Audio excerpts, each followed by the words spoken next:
La femme a trouvé une cachette laissée par son mari. En voyant un numéro de téléphone sur la facture, elle l'a composé par appel vidéo et s'est figée. La matinée a commencé comme d'habitude. Roger Moore se rend au travail, mais elle reçoit bientôt un appel l'informant que son mari est décédé dans un accident de voiture.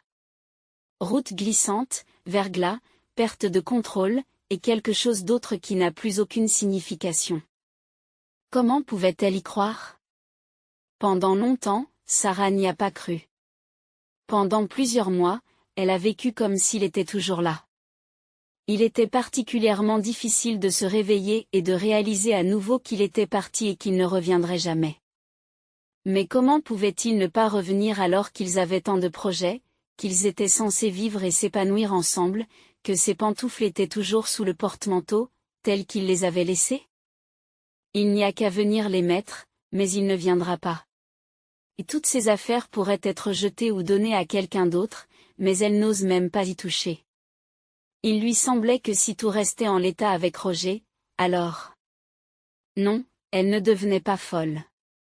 Il lui était simplement très difficile d'admettre que son mari n'était plus là et ne le serait jamais. Elle prenait une de ses affaires, pensait la jeter ou la vendre, puis la remettait soigneusement à sa place. Et s'il revient, qu'il le réclame, qu'est-ce que je vais lui dire? Non, laissons-le à sa place. Les affaires de son mari sont donc restées en place juste pour entretenir cette croyance insensée, le récit et l'illusion de cette croyance. Cela s'est également produit parce qu'elle était complètement seule à présent. Oui, ils avaient vécu près de 15 ans ensemble, toujours à deux. Roger était orphelin, il n'avait donc pas de famille. La famille de Sarah était morte avant qu'elle ne se marie. Ils se sont mariés par amour et ont été très heureux. Ils n'ont pas eu d'enfants. Mais ils n'ont jamais vraiment compris pourquoi. Pendant les 5 premières années, ils ont vécu comme s'ils ne s'apercevaient pas qu'ils n'avaient pas d'enfants. S'il n'y en avait pas, il n'y en avait pas. Ils étaient si bien ensemble. Puis Sarah a finalement consulté des médecins. Tout semblait aller bien. Ils ont dit que son mari devait lui aussi se faire examiner, et tout allait bien pour lui aussi, mais il n'y avait toujours pas d'enfant. Ils espéraient qu'ils en auraient encore, car cela arrive parfois. Ils ont donc continué à vivre comme ils en avaient l'habitude, en espérant qu'un jour ils en auraient. Cependant, après avoir fêté leur 15e anniversaire de mariage, ils ont soudain réalisé que non, ils n'auraient pas d'enfant. Ils ont commencé à évoquer la possibilité d'une adoption. Ce n'est pas facile non plus. Peut-être pas plus facile que d'accoucher soi-même. Et les discussions n'ont pas manqué. Devait-il adopter un garçon ou une fille, un bébé ou un enfant plus âgé? Bref, ils ont beaucoup discuté et sont déjà parvenus à un accord.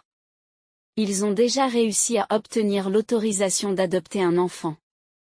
Il ne restait plus que les dernières étapes.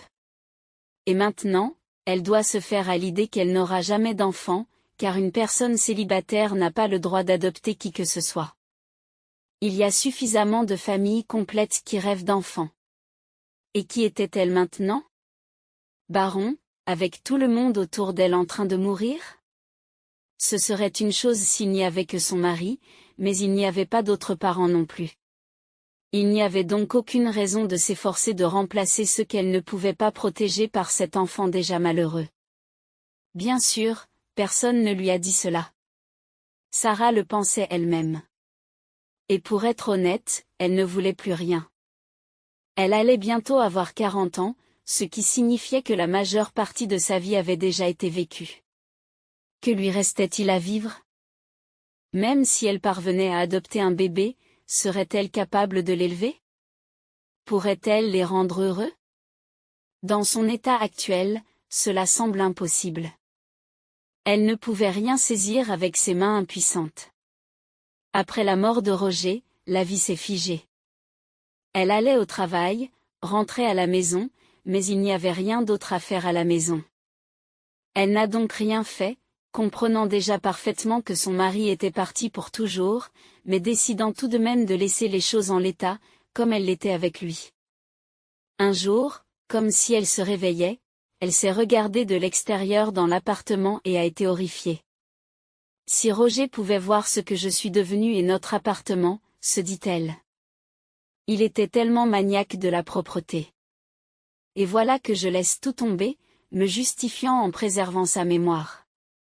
Mais cela aurait-il été possible avec lui? Et s'il voyait? Et si son âme est tourmentée en ce moment par ce que je suis devenue? En pensant ainsi, Sarah sentit soudain une poussée d'énergie. Son âme s'anime. Elle commença à ranger l'appartement, qui était poussiéreux et négligé, comme si personne n'y avait vécu depuis 6 mois. En fait, ce n'était pas le cas. C'était une veuve, une femme seule qui n'avait plus rien ni personne. Non, il fallait maintenant tout remettre en état pour que la maison redevienne ce qu'elle était du vivant de son mari. L'appartement est assez spacieux, il comporte 3 chambres, il y a donc beaucoup de travail à faire.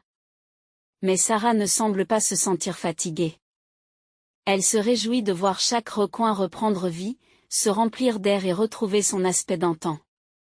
Pour finir, elle quitta la plus petite pièce, qui avait été le bureau de Roger. Il avait l'habitude d'y travailler, y passant parfois tout le week-end. Et elle, lorsqu'elle s'ennuyait seule dans l'appartement, s'installait parfois dans son fauteuil avec un livre.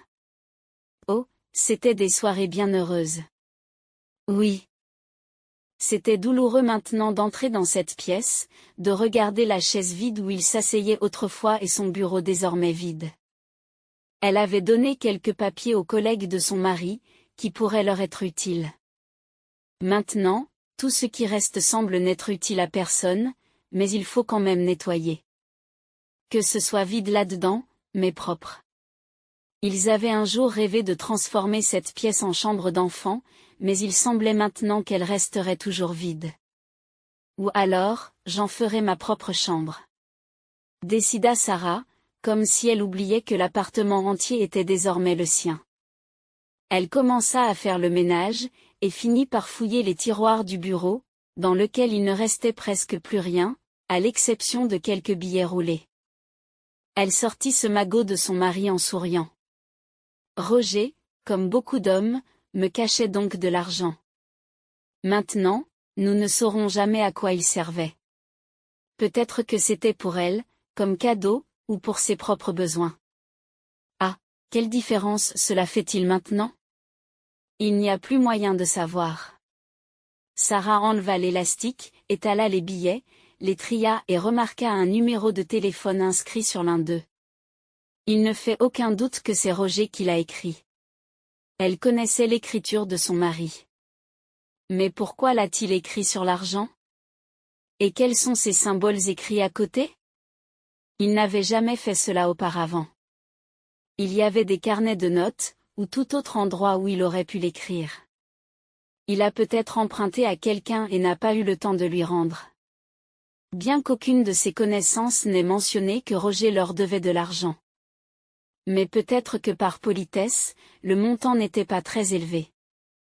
Le seul moyen de connaître la vérité était d'appeler ce numéro. Mais que dirait-elle? Sarah ferma les tiroirs du bureau et se rendit dans sa chambre, réalisant alors à quel point elle était fatiguée. Elle avait pourtant accompli un travail considérable. Elle était tout à fait satisfaite de ce qu'elle avait accompli, si ce n'était cette mystérieuse cachette et le numéro qui y était inscrit. Pour appeler? Juste pour voir qui serait à l'autre bout du fil. Elle connaissait beaucoup d'amis de son mari. Mais aujourd'hui, il était déjà tard, et demain, elle avait l'intention de se ranger. Au cours des 6 derniers mois, elle s'est beaucoup laissée aller. Posant l'argent sur la table, elle se dirigea donc vers la salle de bain, en se disant qu'elle n'avait rien de particulier à y faire. Elle appellerait demain pour tout savoir. Sûrement, tout lui serait révélé très simplement, et elle l'oublierait vite. Le lendemain, Sarah se rendit dans un salon de beauté, se fit couper les cheveux et faire une manucure. Elle regrette de ne pas avoir eu le temps de faire le reste des démarches. Elle avait hâte de passer le coup de fil, même si au réveil, elle n'était pas sûre que ce soit une bonne idée, mais il valait mieux satisfaire sa curiosité. Qu'il n'y ait pas de secret entre elle et son défunt mari. D'autant plus qu'il n'y en avait probablement pas. Tout serait clarifié très simplement, mais une certaine excitation subsistait. De retour chez elle, Sarah respire profondément et compose le numéro convoité, activant l'appel vidéo. C'est alors que commence ce à quoi elle ne s'attendait pas et qu'elle n'espérait pas. Une femme répond à l'appel. Elle n'était pas belle, mais plutôt ordinaire, du même âge que Sarah, environ 40 ans. De plus, elle était enceinte. Bonjour. Nous ne nous connaissons pas, mais il faut que cela change. Je m'appelle Madame Sarah Moore. Vous pouvez m'appeler Sarah, et vous êtes? Je suis Pamela Hawkins. Mais pourquoi voulez-vous faire ma connaissance? Demanda la femme, surprise mais pas alarmée. Elle était plutôt agréable et parlait gentiment. Mais qu'est-ce qui la relie à Roger? J'aimerais vous rencontrer, parler en personne, pas au téléphone, vous comprenez? Ne vous inquiétez pas. Je ne vous veux pas de mal et je ne vous causerai pas d'ennui, la rassure Sarah. Je ne sais même pas. Tu vois, je suis dans une situation difficile. Je ne sors presque jamais. J'en suis déjà à un stade assez avancé. Alors peut-être pourriez-vous attendre la naissance du bébé, dit Pamela en souriant. Non, je préfère que ce soit plus tôt. Mon problème n'est pas très grave et cela ne prendra pas beaucoup de temps, mais tout de même. De plus, après la naissance du bébé, vous serez encore plus occupé. Et cela vous dérangerait-il si je venais vous voir brièvement? Étrangement, Pamela accepta, donna son adresse et indiqua qu'elle pouvait être jointe dès maintenant. Cette étrangère vivait à l'autre bout de la ville. Et pendant le long voyage, Sarah s'est complètement épuisée. Elle était déjà sûre de rencontrer la maîtresse de son mari. Et apparemment, il était avec elle depuis longtemps, vu son état de grossesse avancé. Au moins 1 an, peut-être même plus. Oui, ce n'est pas surprenant. Les femmes stériles sont souvent abandonnées, mais pourquoi? Pourquoi ne m'a-t-il rien dit?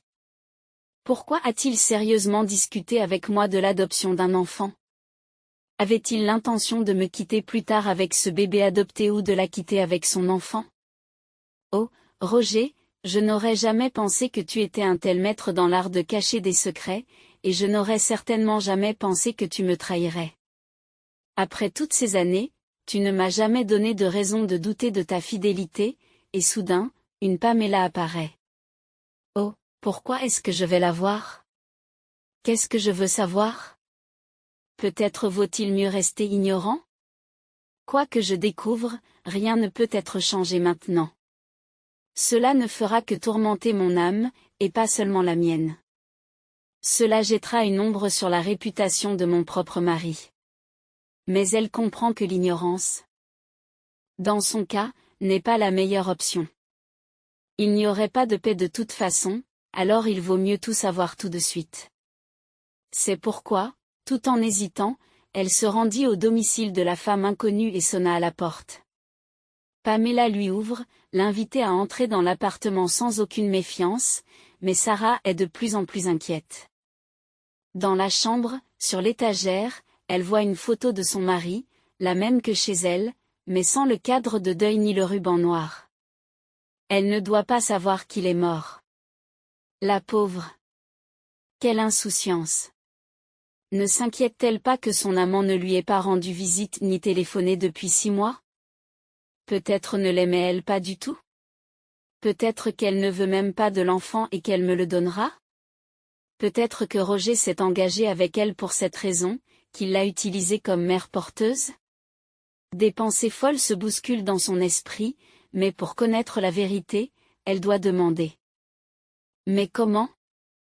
Elle décida de commencer à distance. Et qui est-ce? Demanda-t-elle à Pamela en montrant le portrait. Votre mari? Non. Pamela sourit. C'est un ami de mon mari.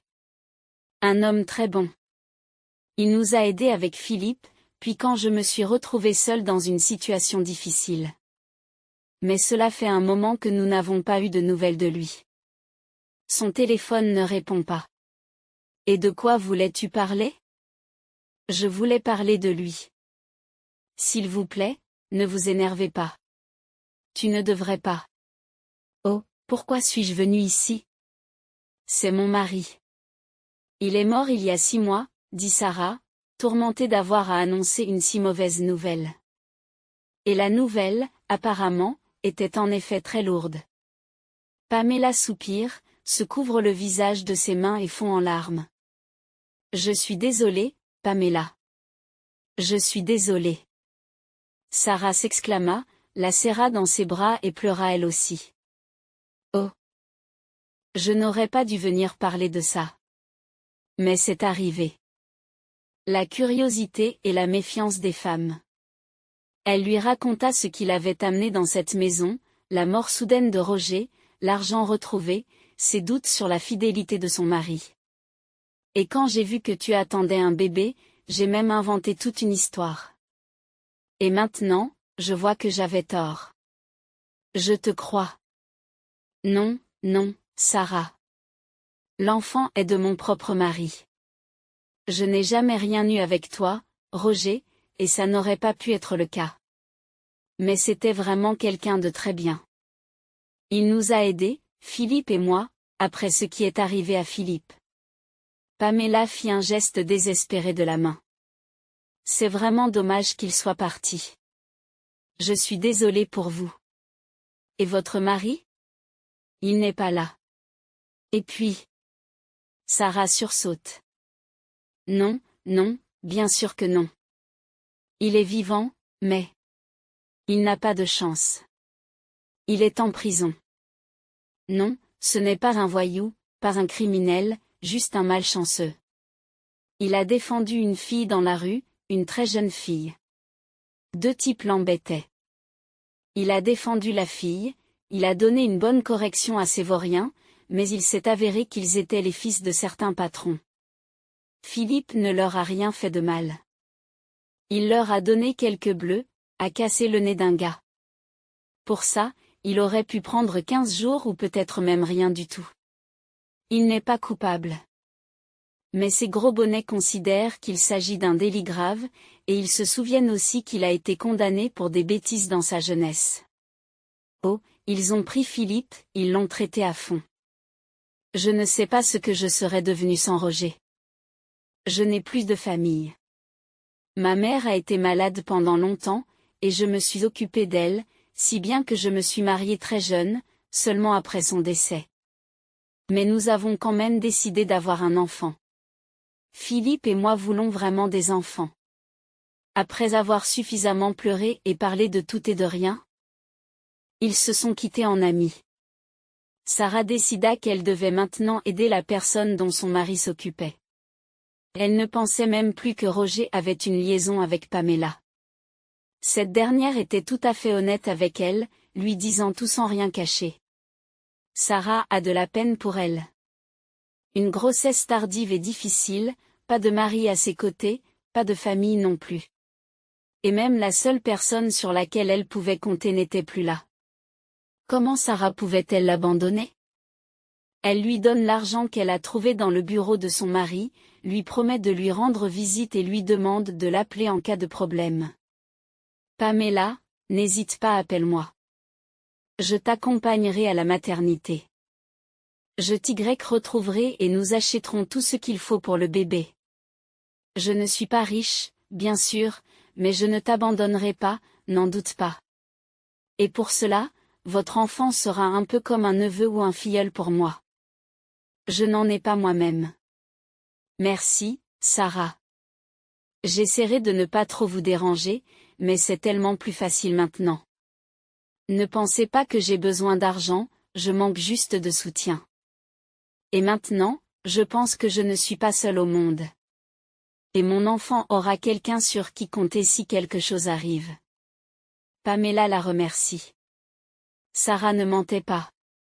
Elle était sincèrement heureuse de cette rencontre et en était reconnaissante à Roger. Elle sentait qu'elle n'était plus seule. Elle avait des proches qui avaient besoin de son aide. En d'autres termes, Sarah avait une raison de vivre. Elle aimait aller dans les magasins pour bébé, mais n'achetait rien, se souvenant qu'il n'est pas bon d'acheter à l'avance des choses pour un bébé. Cependant, elle aimait regarder les vêtements délicats et minuscules, les jouets et les autres articles nécessaires pour le bébé. Combien de fois avait-elle fait cela auparavant, espérant toujours devenir mère? Aujourd'hui, elle n'a plus cet espoir, mais avec l'enfant de quelqu'un d'autre, elle pourra en profiter. On savait déjà qu'un garçon naîtrait. Pamela raconte que c'est avec son mari qu'ils ont décidé de l'appeler Léo. Malheureusement, leur amitié fut de courte durée. Un matin, Sarah a appelé Pamela, et à sa voix, il était clair que quelque chose n'allait pas. « Sarah, ça commence pour moi. L'ambulance est déjà en route. Ils vont probablement m'emmener directement à la maternité, dit-elle en pleurant. Oh, ma chérie, ne t'inquiète pas. Tout ira bien, tu le sais. Moi aussi, j'irai tout de suite à la maternité. Je serai là, ne t'inquiète pas. Et elle s'empresse d'appeler un taxi, tout en se rendant compte qu'elle ne pourra pas l'aider d'une quelconque manière. Après tout, elle ne serait même pas autorisée à entrer dans la salle d'accouchement, et si c'était le cas, eh bien, au moins cela lui donnerait une certaine tranquillité d'esprit de savoir que Pamela était déjà sous les soins des médecins, et que tout irait bien pour elle et le bébé. Même si la naissance du petit Léo n'était prévue que dans 2 semaines. Mais ce n'est peut-être pas si grave. Cependant, une terrible nouvelle l'attend au bureau d'information de la maternité. « Vous êtes la parente de la mère en travail ?» demande-t-on à Sarah avec sympathie. « Oui, la seule. »« Qu'est-ce qui lui est arrivé ?» demande-t-elle, effrayée. « La situation est très grave. Les médecins se battent pour sauver la vie de la mère et du bébé, mais Pamela n'a pas survécu. Le garçon a survécu. Sa vie et sa santé étaient hors de danger, mais il est devenu orphelin dès sa naissance. Que faire ? Sarah a dû s'occuper de l'organisation des funérailles et de la prise en charge du bébé. Bien sûr, elle ne pouvait pas prouver sa relation avec Pamela, il n'y en avait pas. Mais à part elle, la défunte n'avait pas non plus de parents proches, alors Sarah a entamé les démarches pour devenir la tutrice légale. Elle a également informé Philippe de ce qui s'était passé dans l'établissement pénitentiaire, car il aurait dû être autorisé à dire au revoir à sa femme. Sarah ne le connaissait pas du tout, elle ne l'avait vu que dans les récits de ses amis, mais elle avait quand même de la peine pour lui. Non seulement il a été emprisonné sans raison apparente, abandonnant sa femme enceinte, mais il a aussi appris sa mort à un tel moment. Elle devait lui insuffler au moins un peu de confiance dans le fait que tout irait bien pour son fils. Il était difficile d'imaginer ce qu'il aurait à l'esprit après avoir appris la terrible nouvelle de la mort de sa femme. Au moins, Léo allait bien. Le garçon était vraiment en bonne santé. Avant même que Sarah n'ait pu régler toutes les formalités administratives, ils l'ont laissé aux soins des médecins de la maternité. Ici, elle peut pousser un petit soupir de soulagement. Comme elle s'était déjà préparée à l'adoption d'un enfant, elle avait encore les documents nécessaires. Elle savait où et comment faire sa demande. Elle espérait que tout se passerait bien et qu'elle deviendrait la tutrice de l'enfant, au moins jusqu'au retour du père. Et puis, qui sait, peut-être qu'il me laissera l'enfant, pensa Sarah avec espoir. Les choses ont très mal tourné pour Philippe. Apprenant la mort de sa femme, il était sûr d'être autorisé à assister aux funérailles. Après tout, il ne lui restait plus beaucoup de temps à purger et la raison était plus que valable. Mais le directeur de l'établissement pénitentiaire lui dit fermement, « Désolé, Philippe, je ne peux pas te laisser partir. Oui, la raison est lourde, mais vous avez une violation ici et pas seulement à cause de cela. C'est loin d'ici. Vous n'y arriverez pas de toute façon, c'est la première chose. Et deuxièmement, je n'ai pas les moyens d'envoyer un convoi pour vous. Oui, ils ont récemment laissé un gars aller à l'enterrement de son père, mais il vivait tout près. De plus, ils ont emmené 2 personnes au procès en même temps. C'est pour cela qu'ils l'ont autorisé. Mais conduire la moitié du pays à cause d'une seule personne. Alors je vous présente mes condoléances et tout ça. Et pour ces jours-ci, pour ne pas déranger, je peux vous mettre dans une cellule séparée. Peut-être même vous donner quelque chose pour vous souvenir d'elle. Mais il n'est pas question que je vous emmène là-bas et que je vous ramène. Philippe comprend qu'il est inutile de discuter dans une telle situation, mais il ne peut pas ne pas venir à l'enterrement de sa femme. Profitant de l'assouplissement temporaire du régime, il décide de s'échapper. Oui, il se rendait compte qu'il risquait de ne pas y arriver. Il comprenait qu'il pourrait se faire prendre et que, dans ce cas, sa peine serait probablement alourdie. Mais il ne pouvait pas rester sans rien faire. Il était tourmenté par les injustices de la vie qui s'abattaient sur lui depuis son enfance, alors même sans grand espoir de réussite, il s'est enfui. Au début, il semblait même que tout allait bien. Il réussit à sortir de la clôture. Il ne lui reste plus qu'à franchir l'endroit le plus dangereux, le champ où une personne est visible de tous les côtés.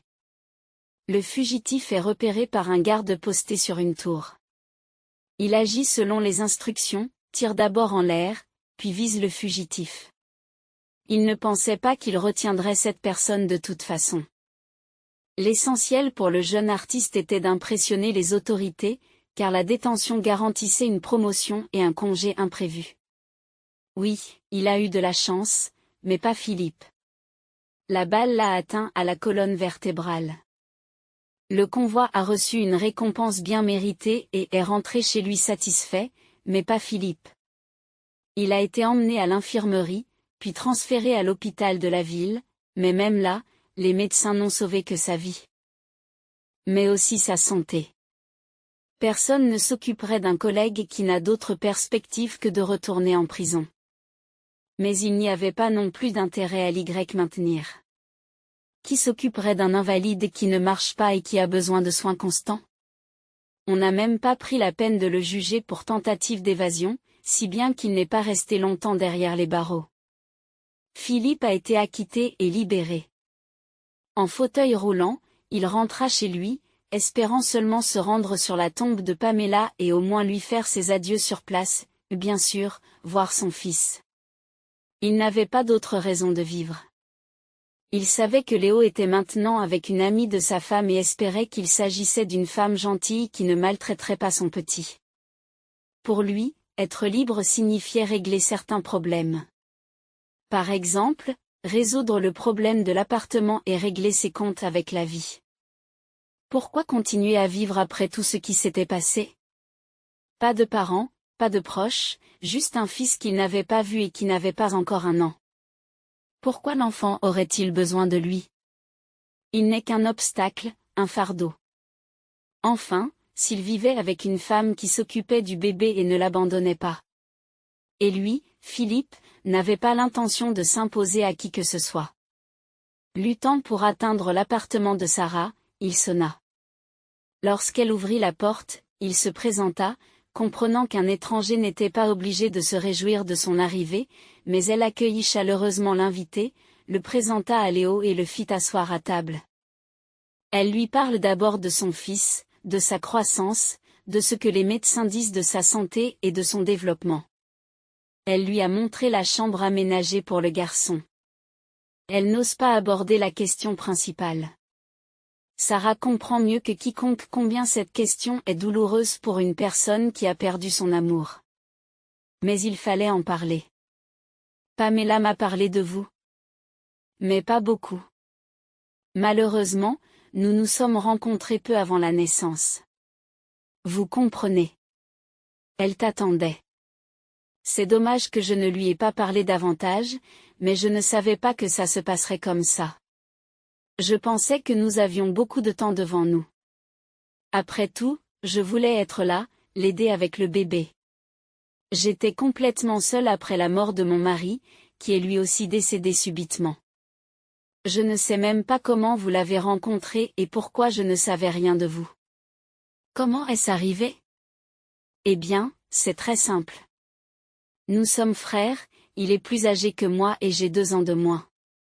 Mais nous avons été séparés pendant l'enfance et nous nous sommes retrouvés peu avant ma condamnation, a répondu Philippe. Comment est-ce possible? J'ai toujours pensé que Roger n'avait pas de famille et soudain un frère. Un parent de sang? Sarah est stupéfaite. Oui, des frères de sang. Nous n'avons pas connu notre père et notre mère. On ne peut pas dire qu'elle ait été une mère exemplaire non plus. Quand j'avais 5 ans et Roger 7, elle est morte. Je ne sais pas pourquoi. Nous étions trop jeunes pour le savoir. Et comme il n'y avait pas vraiment d'autres parents, nous nous sommes accrochés l'un à l'autre, comprenant que nous étions la seule famille que nous avions. Nous avons été placés dans un orphelinat. Philippe s'est tu, perdu dans ses pensées, apparemment plongé dans ses souvenirs. Je savais que Roger avait grandi dans un orphelinat, mais il n'a jamais parlé d'avoir un frère. Comment vous êtes-vous séparés? Avez-vous été adoptés? Mon mari m'a dit qu'il s'était enfui de l'orphelinat plus d'une fois, mais il n'en parlait pas beaucoup. Je suppose qu'il ne voulait pas rouvrir de vieilles blessures. Les bons enfants ne s'enfuient pas des bons endroits, n'est-ce pas? Non, nous n'avons pas été adoptés. Mais s'enfuir. Oui, nous l'avons décidé.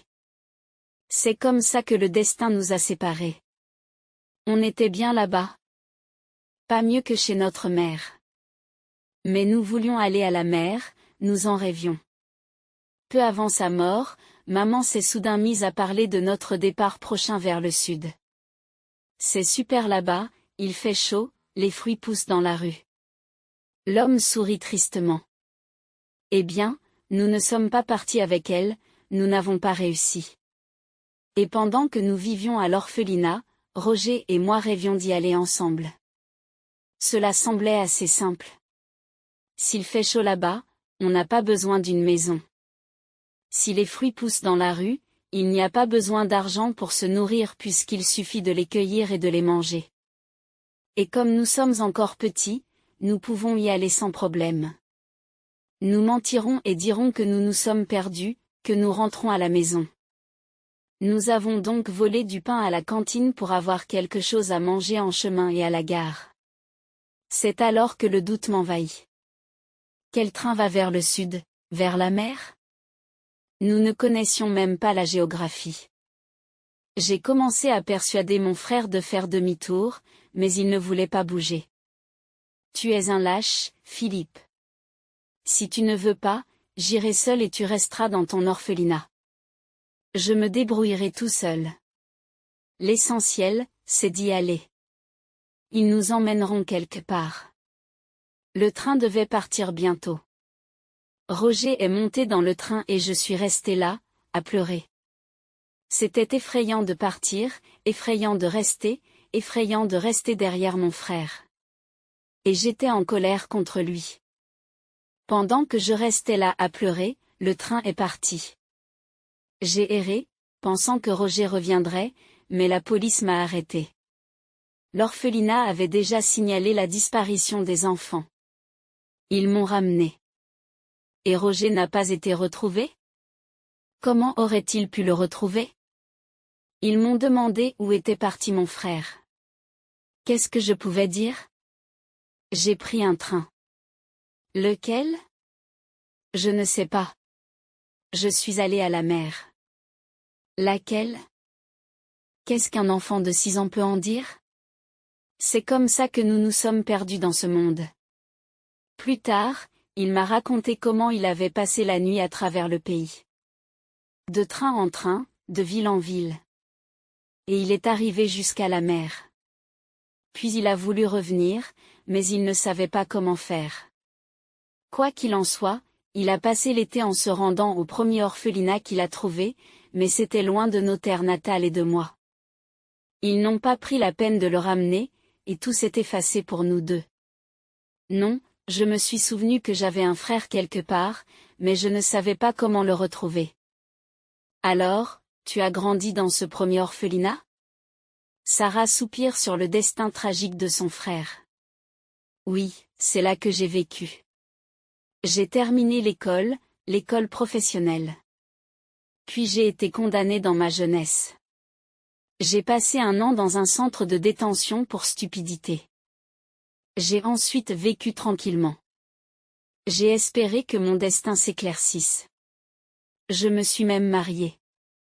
Je pensais avoir une famille, mais mon premier mariage a été un désastre. Ma femme refusait d'avoir des enfants.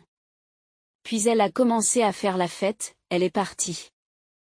Je me suis dit que ce n'était peut-être pas mon destin de vivre en famille ou avec des proches. Apparemment, c'est la croix que je porte pour être seule. Et puis j'ai rencontré Pamela.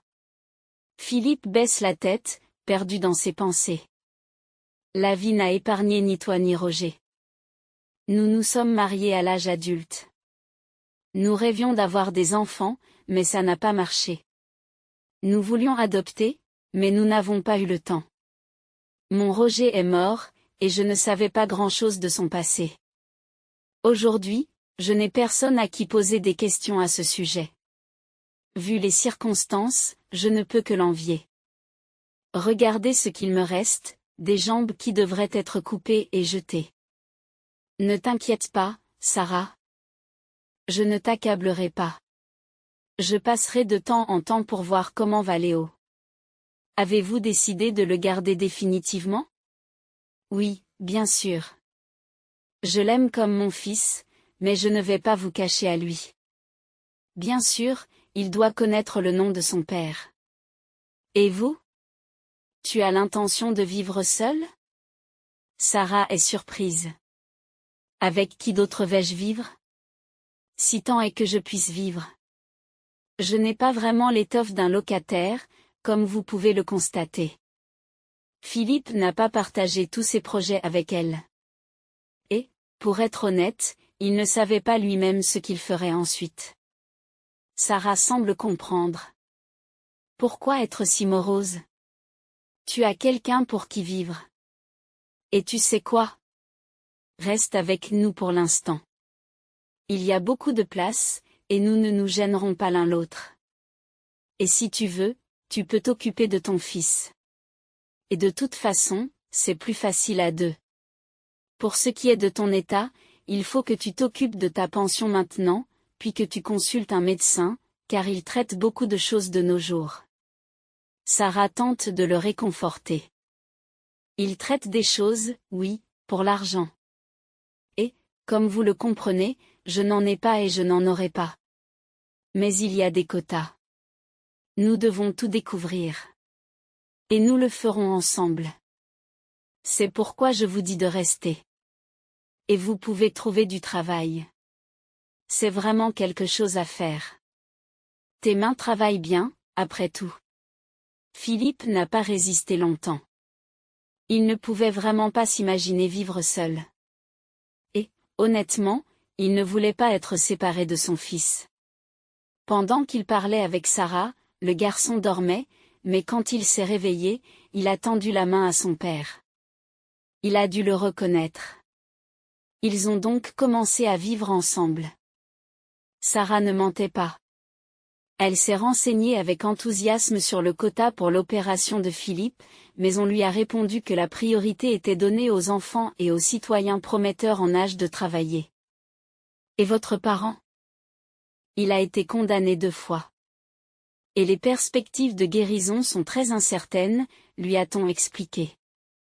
Comment ça, douteuse? Le médecin a dit que tout était possible. Nous ne devrions pas retarder l'opération. De plus, c'est un père célibataire. Il a un petit garçon. Il touche donc une pension et le fils aussi pour la perte de sa mère et vous êtes son tuteur. Alors, bien sûr, on va le mettre en ligne, mais c'est difficile de promettre quoi que ce soit. Attendez. Si quelque chose se passe, nous vous le ferons savoir. Sarah est rentrée à la maison bouleversée, mais Philippe l'a accueillie avec de bonnes nouvelles. Il a trouvé un travail, et un très bon travail en plus. C'est arrivé tout à fait par hasard. Il a appelé une vieille connaissance qui le connaissait. Il travaillait dans un parking et lui a dit qu'il cherchait actuellement des chauffeurs. Je vous le dis, mes jambes ne marchent pas. Comment puis-je être chauffeur? D'ailleurs, je n'ai jamais entendu dire que des personnes handicapées étaient embauchées avec empressement, répond Philippe. C'est quoi le problème? Tu conduiras une voiture avec des commandes manuelles. C'est tout à fait normal. Nous embauchons aussi des personnes handicapées.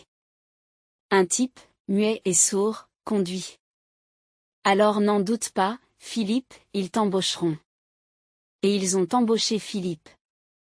Il s'est avéré être un bon conducteur. De plus, en tant qu'ancien détenu sans jambes, certains de ses collègues expriment parfois leur mécontentement. Est-ce là notre humanité, notre tolérance, ou quelque chose comme ça? Ils vont commencer à lui faire des concessions et à lui donner de meilleures missions.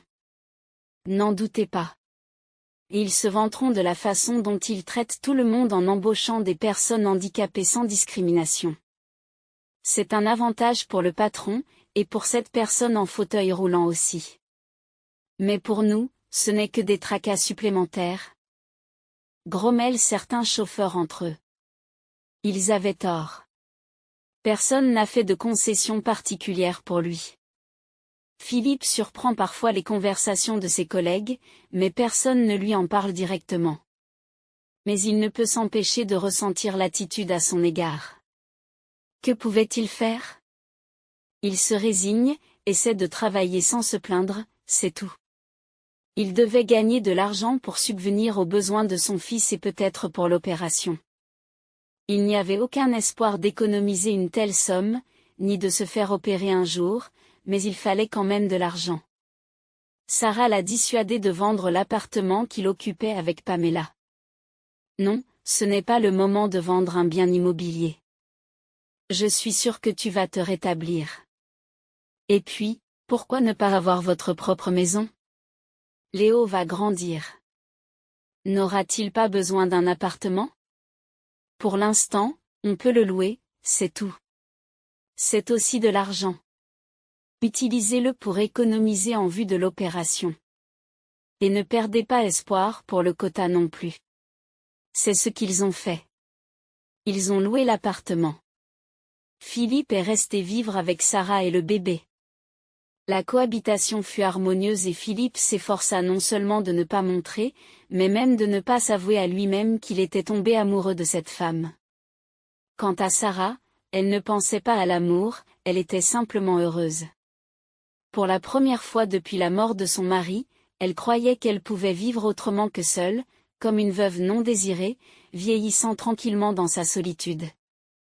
Désormais, elle était une femme de famille heureuse, avec un enfant qu'il aimait comme une mère et avec un homme qui n'était pas son mari, mais qui avait aussi besoin d'elle. Un jour, dans un élan de bonté, elle n'a pas pu résister et a même fait ce à quoi elle pensait depuis longtemps, mais qu'elle n'avait pas osé faire. Elle a recueilli un gros chien sans abri. Ce n'était peut-être pas la décision la plus prudente que d'amener un chien dans l'appartement où vivait un petit enfant et une personne handicapée, mais elle ne pouvait pas supporter de voir ce chien manifestement intelligent, dressé, mais apparemment indésirable, errer dans les rues, sale et affamé. Sarah le nourrissait parfois et il la reconnaissait apparemment comme sa maîtresse. Comment pouvait-elle l'abandonner? Elle l'a ramené chez elle, l'a lavé, l'a emmené dans une clinique vétérinaire où il a été examiné et a reçu les vaccins nécessaires. C'est ainsi que leur famille a eu Rocky, un fidèle gardien et protecteur. Philippe s'est lui aussi pris d'affection pour le chien, même s'il s'est moqué du désir soudain de Sarah de rendre tout le monde heureux. Tu as déjà assez à faire avec Léo et moi, et maintenant un chien en plus. Ce Rocky demande aussi de l'attention et tout le reste. Comment fais-tu pour ne pas te fatiguer de tout ça?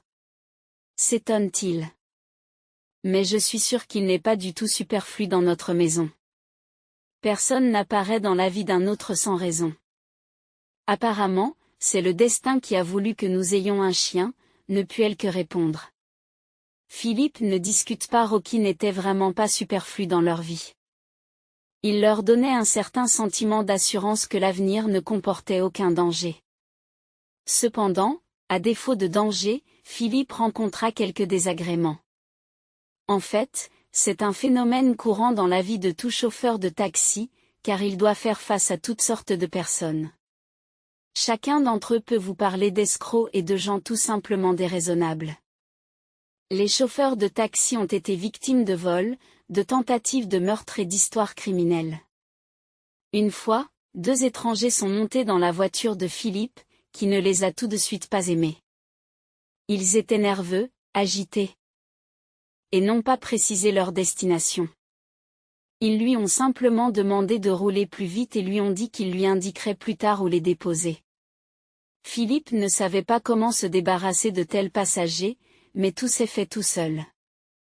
Les hommes ont soudain sauté de la voiture dès qu'ils ont vu une voiture de police devant eux. Philippe soupira de soulagement. Il s'était débarrassé d'eux et c'était tout. Mais il s'avéra qu'il ne s'était pas complètement débarrassé d'eux. Dans leur précipitation, ils avaient apparemment oublié un sac sur le siège arrière. En l'ouvrant, Philippe vit des liasses de billets. C'était grave. Apparemment, il avait transporté des criminels qui avaient commis un vol.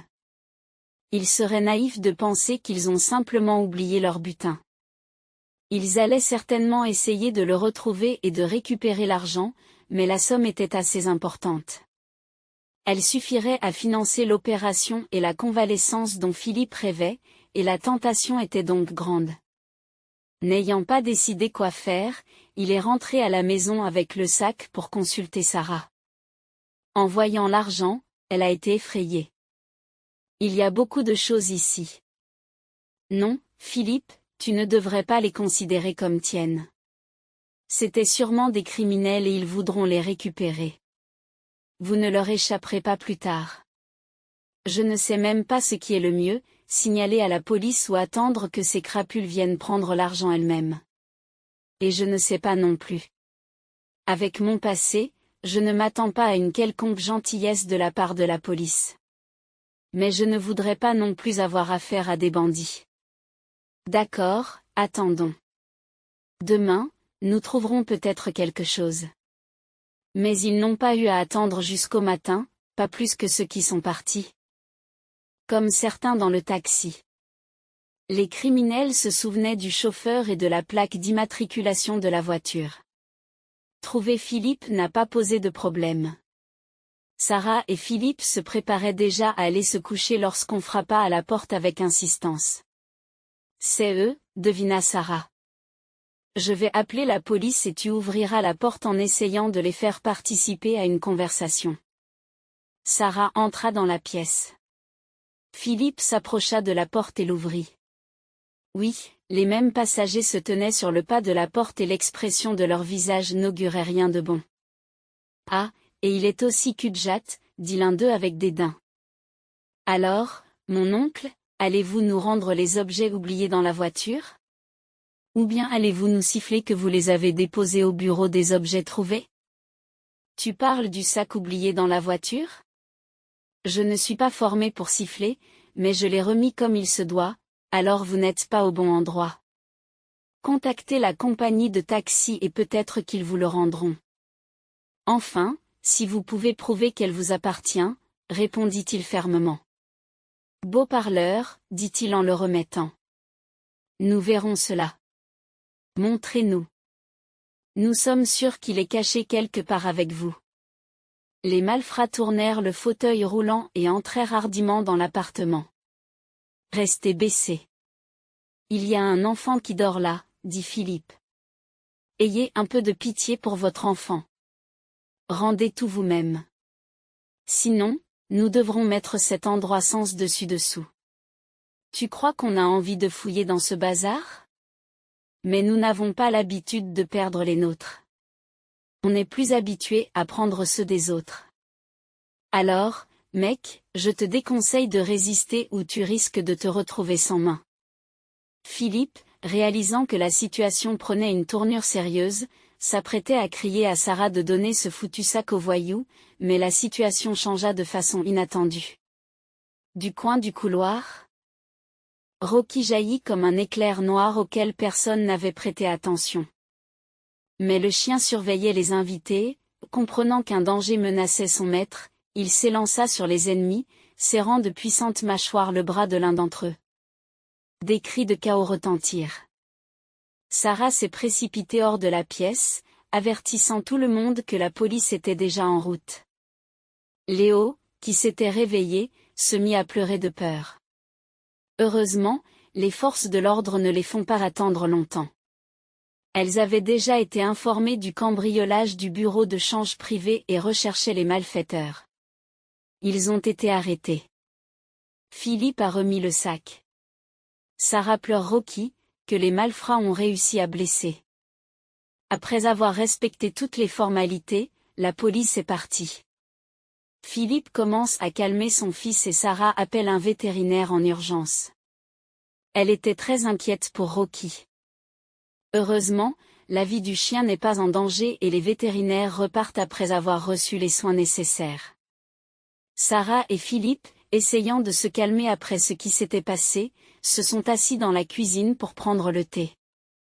Oh Philippe, tu devrais quitter ce travail. Il ne te donne pas seulement de l'argent, il t'apporte tellement de soucis.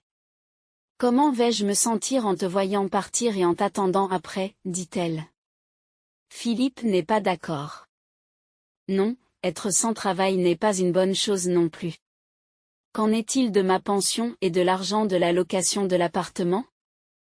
Je n'ai pas encore perdu l'espoir d'économiser pour l'opération. Il semble que nous n'attendrons pas de quotas dans les 100 prochaines années. Quant aux dangers, ils ne sont pas si fréquents. Ça m'est arrivé une fois, alors je crois que j'ai atteint mon quota de désagréments. Alors, d'accord? Oh, tu plaisantes toujours, soupire Sarah, qui n'est pas d'accord avec cette affirmation optimiste. Et il s'avéra que l'histoire de l'argent volé avait une suite. Au cours de l'enquête, Philippe a appris l'existence du propriétaire du bureau de change cambriolé, Charles Hudson. C'était un homme âgé et imposant.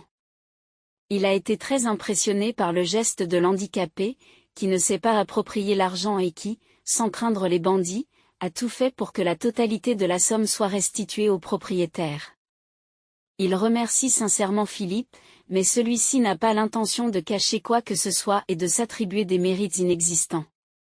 Oh, voyons, je ne suis pas un héros à ce point. Au début, j'ai envisagé de tout garder pour moi, mais, vous savez, pour la bonne cause. Après tout, j'ai besoin de cette opération, et ce n'est pas donné. Sarah m'a donc orienté dans la bonne direction, et mon protecteur est devenu Rocky, mon chien. C'est lui qui a le plus souffert, il a encore des bandages aujourd'hui. Charles, quant à lui, est venu rendre visite à Philippe et Sarah, non pas tant pour rencontrer toute la famille, mais avec une offre qui ne pouvait être refusée. Assis à la table avec les hôtes, il déclare « Je suis un homme complètement seul. » C'est ainsi que les choses se sont passées. Et en plus, j'ai appris récemment qu'il ne me restait plus beaucoup de temps à vivre. Non, c'est vrai, le cancer est en phase terminale, il n'y a aucune chance. Aucun traitement dans cet état ne pourra plus m'aider. Il ne fera que prolonger l'agonie, et cela ne me sert à rien. Si c'est le destin, alors mieux vaut tôt que tard. Oui, de quoi je parle? J'ai décidé de donner à Philippe de l'argent pour l'opération et de le placer dans une bonne clinique, où l'on pourra certainement l'aider. Toi, Philippe, tu es encore jeune. Tu as toute la vie devant toi. De plus, vous avez un fils, et il a besoin d'un père. L'homme fait une pause et baisse la tête. J'en ai eu 2, des fils, je veux dire. Enfin, il y en aurait eu. Mais j'étais trop occupé par mes affaires pour m'apercevoir qu'ils existaient. J'ai choisi pour eux une mère qui ne convenait pas du tout aux enfants, et je me suis retrouvée seule. Alors voilà, je vais t'aider. Tu es comme la rédemption de mes péchés, ou quelque chose comme ça. Philippe et Sarah n'en croient pas leurs yeux. Est-ce que c'était vraiment en train d'arriver? Il s'est avéré que oui. Charles ne plaisantait pas sur un sujet aussi important, et il commença bientôt à mettre son plan à exécution. Philippe a été admis à l'hôpital et le traitement a commencé. Le vieil homme qui organisait tout était constamment informé et restait en contact avec Sarah, l'informant de l'évolution de la situation. Elle n'avait pas beaucoup de temps pour se rendre elle-même à l'hôpital. Elle avait un enfant à charge et comprenait qu'un homme seul, âgé, et a fortiori en phase terminale, manquait tout simplement de compagnie. Elle a commencé à l'inviter pour discuter, pour passer du temps dans une atmosphère familiale et calme. Charles ne s'y est pas opposé. Au contraire, il en était reconnaissant. La famille lui manquait vraiment. D'après ses récits peu amènes, elle savait déjà qu'il n'avait plus de vie privée depuis longtemps. Oui, comme on dit, j'ai toujours misé sur le mauvais cheval. Je voyais le but de ma vie dans le fait de gagner de l'argent, de développer des affaires, et j'avais l'impression d'avoir réussi. Ce n'est qu'à ce moment-là que je me suis demandé pourquoi j'avais besoin de tout cela. Il s'avère que ni l'argent ni rien d'autre n'est nécessaire. Rien ne peut soulager cette fichue solitude, admet-il tristement. Et donc, vous n'avez jamais été marié, demande Sarah. Eh bien, comment dire? Je veux dire qu'il me semblait que j'allais me marier, que j'étais déjà mariée, mais il s'est avéré, encore une fois, que ce n'était pas avec la bonne personne, ni de la bonne manière, et que ce n'était pas pour rien. Il y a de nombreuses années. J'ai épousé une fille issue d'une famille pas si simple, mais très influente. Qu'est-ce qui pouvait mal tourner? Mais c'est ce qui s'est passé. Ses parents me l'ont donnée en mariage pour que je l'apprivoise parce que leur fille était devenue sauvage. Moi aussi, je pensais que tout irait bien. Nous nous sommes mariés, elle a donné naissance à un fils, mais elle l'a immédiatement confié à des nounous. Elle n'avait pas du tout besoin de cet enfant, elle semblait même en être dégoûtée. Et puis la vie s'est complètement écroulée, son père a été emprisonné avec confiscation, sa mère est morte. Ma femme s'est retrouvée sans rien, et elle était enceinte. Je me suis dit, on va vivre, mais où? Elle était habituée à une autre vie. Elle n'en avait plus besoin. Je suis devenu le principal obstacle, et le petit garçon l'est devenu aussi. Elle a donné naissance à un deuxième enfant et s'est enfuie avec les deux. Au début, je me suis sentie soulagée, car il était très difficile de vivre avec elle. Mais ensuite, j'ai réalisé qu'il fallait s'occuper des enfants. Mais je n'arrivais plus à la retrouver. Elle en a quitté un et en a rejoint un autre. Je ne l'ai retrouvée que 3 ans plus tard, mais il était trop tard. Elle était déjà complètement dégradée. Et les enfants, demande Sarah. Ils sont morts, ils ont péri, dit-elle. Elle a commencé à parler d'un accident dans lequel elle aurait été blessée. Et bien sûr, elle a demandé de l'argent. Bref, c'est là que tout s'est terminé. Je n'ai plus essayé d'organiser ma vie.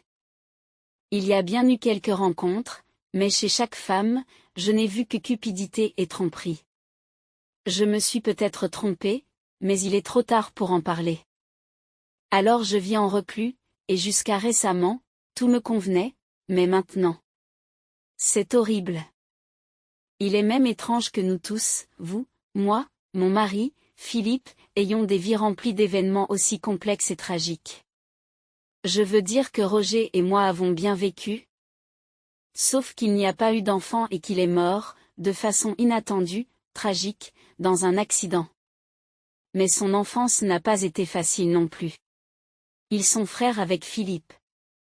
Ils ont grandi dans des orphelinats, mais dans des orphelinats différents.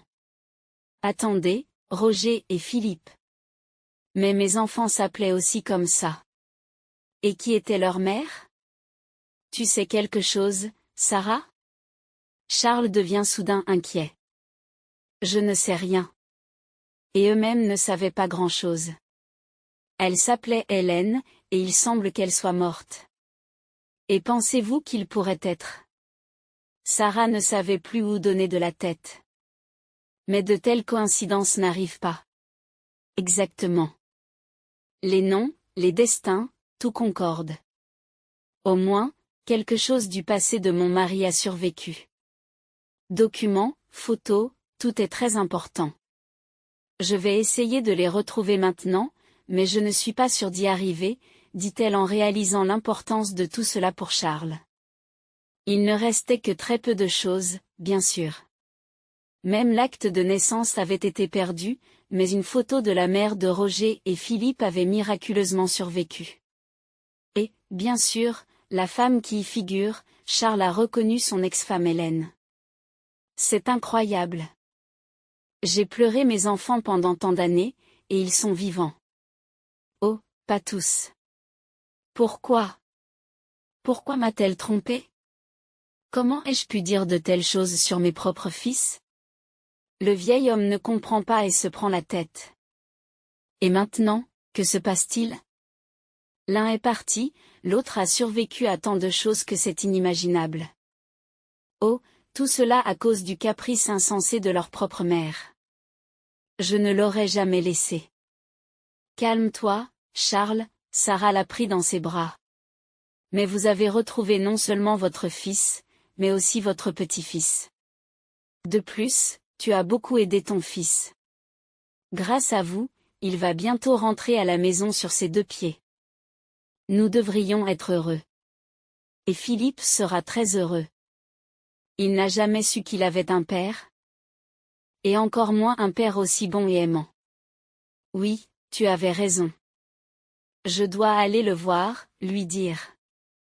Je ne sais pas s'il sera heureux. Parce que peut-être qu'il a pensé toute sa vie que je l'avais abandonné. Si seulement j'avais su qu'ils étaient vivants. Oh, Charles ne pouvait pas se calmer. Le lendemain, tout le monde, y compris Léo, que son grand-père ne lâchait plus, se rendit à l'hôpital pour voir Philippe. L'opération qu'il a subie s'est déroulée avec succès. Il ne s'est pas encore levé, mais les progrès sont là. Ses jambes sont redevenues sensibles et il peut les bouger. La nouvelle que l'opération avait été payée non pas par n'importe qui, mais par son père biologique, l'a stupéfié. Il était aux anges, affirmant qu'il n'avait jamais reproché à qui que ce soit d'être orphelin. Je n'en veux pas non plus à ma mère. On ne sait jamais comment la vie tourne, a déclaré Philippe. Maintenant, nous ne saurons jamais ce qui l'a poussée à agir. Je pense qu'elle a tout payé elle-même. C'est dommage, bien sûr, elle aurait pu vivre bien jusqu'à maintenant, mais qu'est-ce qu'on peut y faire? C'est certain. Maintenant, elle doit faire face à un autre jugement. Et maintenant, Philippe, il faut que tu te rétablisses sans faute. Tu sais combien il est difficile pour un fils de vivre sans son père. Attendez une minute, quelque chose vient de me venir à l'esprit, réalise soudain Charles. Est-ce que ça veut dire que je ne dois pas mourir maintenant? Tu en doutes encore? Absolument pas, s'exclame Sarah. Tu as un petit-fils qui grandit. Il doit connaître ses racines. Eh bien, pour le bien de ce jeune homme, je vais vivre encore un peu, promet le grand-père. Les médecins m'ont parlé de nouvelles méthodes qui peuvent être testées et je n'y ai pas cru, mais maintenant je dois le faire. Oui, père, se faire soigner est difficile mais nécessaire. Où pouvons-nous aller? J'essaie aussi. Après tout, il y a des gens pour qui il faut vivre. Et je veux aussi voir ce que la vie nous réserve, dit Philippe en riant. Au bout d'un certain temps, il est rentré chez lui, pas tout à fait sur ses pieds, avec des béquilles, mais pas encore dans un fauteuil roulant, qu'il pensait ne jamais retrouver. Il a poursuivi sa convalescence et s'est dit confiant de pouvoir aller pêcher et jouer au football avec son fils. Et nous emmènerons grand-père avec nous, n'est-ce pas Léo? Demande-t-il à son fils, qui accepte. Charles a en effet pris sa santé au sérieux, promettant qu'il attendrait certainement, sinon le mariage de Léo, du moins la cérémonie de mariage de Sarah et Philippe. Quand allez-vous vous marier, les 2 tourtereaux? Taquine-t-il. Il est évident que vous vous aimez. Qu'est-ce qui vous retient? Vous êtes déjà une famille. Votre fils va bientôt entrer à l'école maternelle et vous semblez encore étrangers l'un à l'autre. Nous ne sommes pas du tout des étrangers, bien au contraire. Mais pour ce qui est du mariage. Bientôt, papa, bientôt, dit Philippe avec sérieux. Dès que j'aurai réalisé que je peux me marier sans béquille, alors tout de suite. Pourquoi se presser? Les gens pourraient penser qu'il s'agit d'une sorte de mariage calculé, une beauté épousant un infirme. Et c'est ce qui s'est passé 8 mois plus tard. Philippe a finalement réussi à marcher sans aide. Sarah et lui se sont mariés. Charles n'a pas lésiné sur les moyens pour organiser le mariage, même si le jeune couple souhaitait une célébration beaucoup plus discrète. Les enfants ont une conscience. Il leur a fait des reproches. C'est la première fois que j'assiste au mariage de mon fils. Pourquoi ne pas faire preuve d'un peu de modestie? Tout doit être de première classe pour qu'ils s'en souviennent longtemps. Et c'est exactement ce qui s'est passé. Le mariage fut magnifique, bien que peu fréquenté, car les jeunes mariés n'avaient pas de parents, mais il y avait des amis et le fidèle Rocky.